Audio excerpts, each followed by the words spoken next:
golf league. My buddy Brad and I, who's my golf partner, walked into the pro shop and they had the new tailor-made drivers there, the Gold Series. And so we asked if they'd make a deal on them if we bought two, and they said they can't. They're like price locked or some shit. And so we're out on the first hole, and we both look at each other and go, we should go get those. And I said, let me have your phone, Brad. And so I called the pro shop from the course and said, we'll take two, but you have to adjust them to 10 degrees. They have to have the stiff shaft, and you got to bring them out to us on the course by the second hole. 15 minutes later, some kid brought them out on the golf cart and delivered them right to us. Man, it hits really nice. That is a good driver, dude. Well, I just thought I'd say hi, and that funny story. It was a nice night. Okay, bye. Hey everybody, welcome back to my youtube.com page. Today we're doing a little bit of a different video. It's still kind of going over some aspects of my collection, but today we're going to be talking about a specific band. We're going to be talking about Dirty Rotten Imbeciles. Dirty Rotten Imbeciles is one of my favorite bands. Well, maybe like, I don't know, top 20. I like them a lot, suffice to say. I started listening to them when I was like 17 or 18. I remember like being on the bus in high school and like cranking my earbuds all the way while I was listening to Thrash Zone because I thought others around me would be able to hear it and, you know, they would think I was so cool because I was listening to Dirty Rotten Imbeciles. And what I didn't realize at the time is that when you crank your earbuds, you cannot make out what that person is listening to. Also, to that point, nobody in my school, aside from my friend Robert and I, were listening to Dirty Rotten Imbeciles. So, I mean, kind of a dweeb thing to do, but hey, looks like not much has changed. Anyway, I'm going to be talking about them specifically because I got to see them. It was either April or May, and I want to tell some stories about that. So yeah, let's talk about Dirty Rotten Imbeciles. So as you may or may not know, Dirty Rotten Imbeciles, I think, is still currently on a little bit of a tour. It felt like it got announced like out of the blue. I'm on Instagram and I'm usually privy to like when bands like that are coming through, but it seemed like they announced it like the day before. But I got tickets. I was super stoked. One thing that did happen there, so one of the coolest things that I have now came from that show. But I got to meet Kurt and I got to meet Spike, and here's a picture of me and my friend Jalen actually with Spike. But what was really, really funny is when I went to the merch booth, I was so like, because Kurt was just running it like he wasn't the man, the myth, the legend that fucking made Thrash and all those classic songs and sang on those records, was just out there. And he was smoking this huge cigar, which was also very funny, like Tony Soprano-esque type cigar. And I asked him for one of the stickers of the Skanker Man, but I accidentally said Skater Man, and then he corrected me, and I felt like such a fucking poser. But it's okay because during the show, I thanked him so much for coming. So I live in Indianapolis, and I thanked him so much for coming to Indy because so many bands like pass through this because it's like the shittiest city in the world. Okay, Cleveland's worse, but it's not a great town. You know, it's not like gonna have the same amount of people as somewhere like Chicago. It's not one of the most important ones to hit in the Midwest. And I thanked him so much for coming. He's like, we always come through Indy. And then he said on stage, he was talking about like, does nobody come through Indianapolis? And everyone's like, yeah, no one comes through Indianapolis. And he's like, because we always stop. And it just felt really cool that Kurt talked about me on stage. Also, just in case you were wondering, I asked him, and yes, the song Madman, where like it begins with that like voice recording, that's real. That's actually his dad yelling at them. They said that they used to record their practice sessions so they could get like better at their music, and his dad, they just happened to catch that really funny clip of his dad yelling at them. But let's go ahead, now that we got all that storytelling out of the way, let's go ahead and dive into some CDs that I have from D.R.I. Very nice, Rob. A sly declaration of new classic status slipped into a list of old safe ones. Very pussy. Okay, first up is Dealing With It. This is their second LP. This is I forget what it's called. It's like the Millennium Edition. It's the Millennium Edition. So I got this at the show. I already had this album on CD, but I had like a Russian bootleg. It didn't look Russian, but when I looked it up on Discogs, it was from Russia. That's now in my car. But yeah, this has got the whole entire album all the way through, and then it has video interviews and videos of them playing the songs. So I haven't watched the video interviews. I really want to because I think that'd just be interesting to see them at that point, because this is from '86, so like that's prime Dirty Rotten Imbeciles. But yeah, starting off strong, dealing with it. And then same series, I've crossover. So this has Live at the Ritz on it. Has 2 bonus tracks and then interviews with the people that played on this record. Throughout Dirty Rotten Imbeciles, the drums and the bass have changed a lot. I can't remember. I know their drummer has been more consistent, but their bass has just been a revolving door. But it has interviews with Kurt and Spike on this one. So yeah, and then finally, I have the Dirty Rotten CD, and this thing's loaded with cool stuff. So this is a re-release of the Dirty Rotten LP, right? But this comes with that and a bunch of demos, a bunch of live songs, radio interviews, more like enhanced tracks, it says. So this is a very, very cool thing to own if you're a D.R.I. head. So yeah, let's go ahead and dive into the records and dive into what is probably one of the coolest things that I own, punk-wise. What is this, chronological? No. Not alphabetical. Nope. What? Autobiographical. No way. Yep. All right, starting off in order, I'm not going to stay in order, is the Dirty Rotten LP. This is a Beer City pressing. It's a more recent one. I wonder, it might have the copyright on it. Let me see. It does not have the copyright on it. But anyway, I'm going to look to see. I forget if it comes with an insert.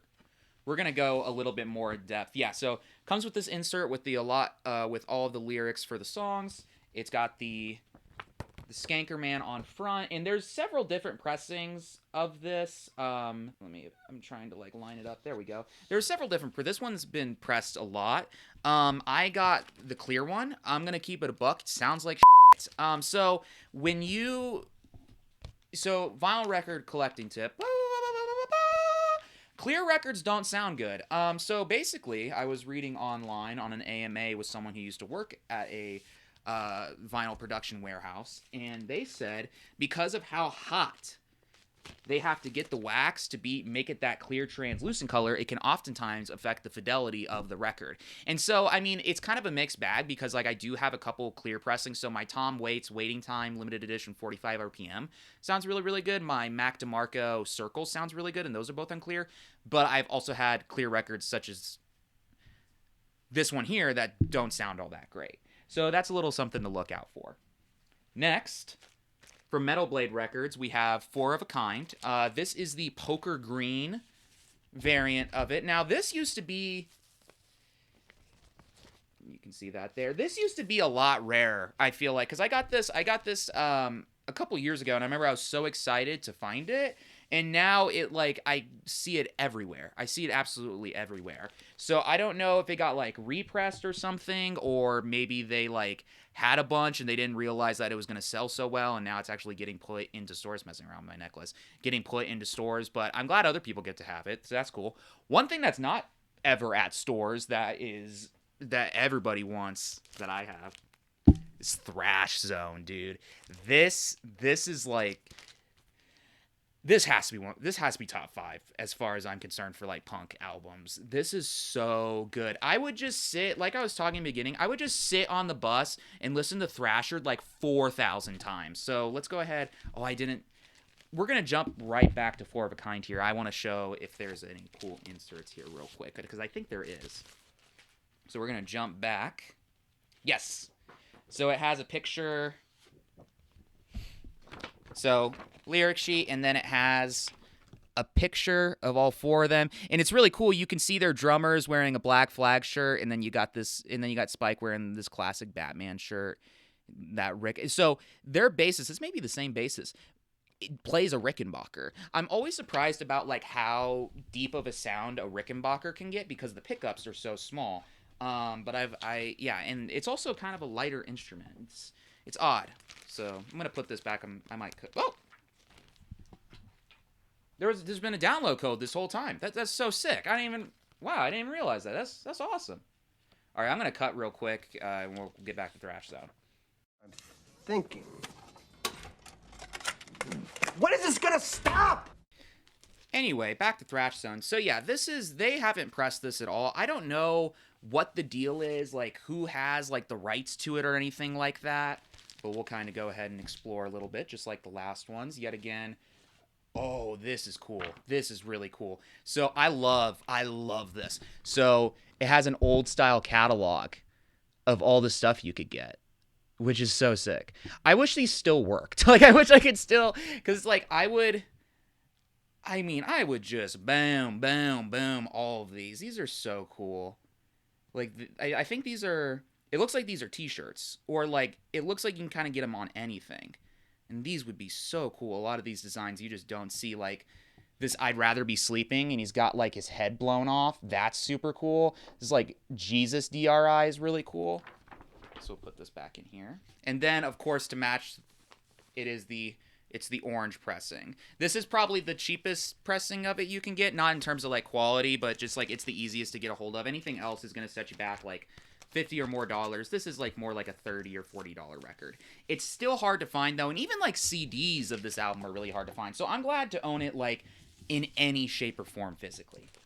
Next, we've got Live at the Ritz. So this is during crossover 1987.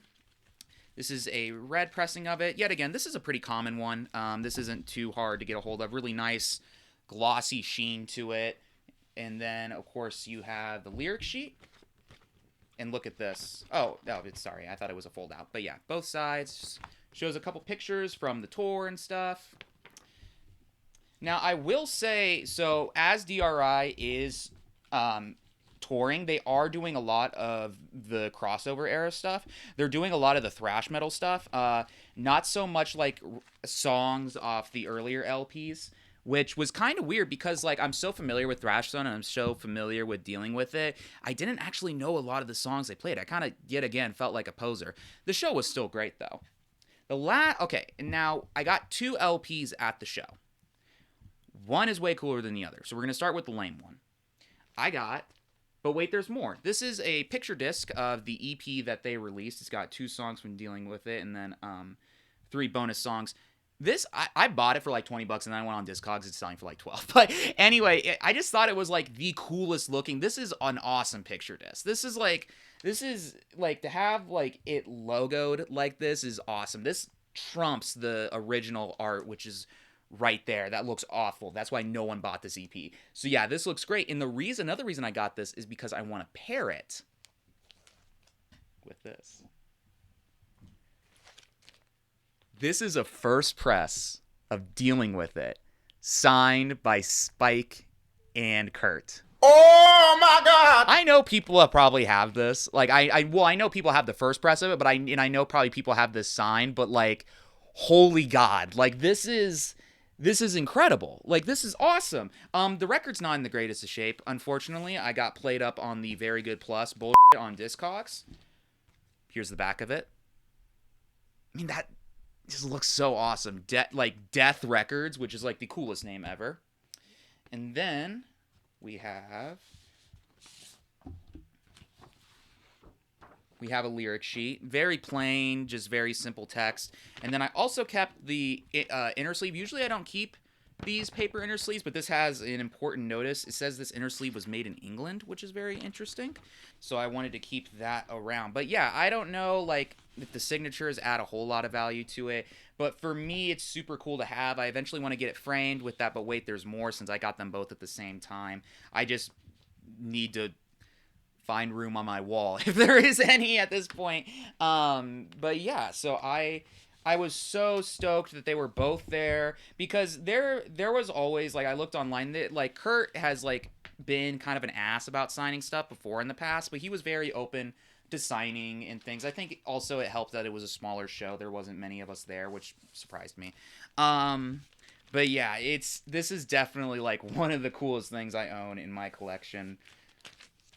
Dealing With It, first press, signed by the boys. And that's really going to do it for this video. I know that was a short one. There wasn't much to show. You know, like I have more than the average Joe, but I don't have a terrible amount of stuff. So if you like this, please rate this video 5 stars. Share it with your friends so that way they can see all the goodies that I have and be jealous of the fact that I have a signed copy of dealing with it, and they don't. So yeah, laters.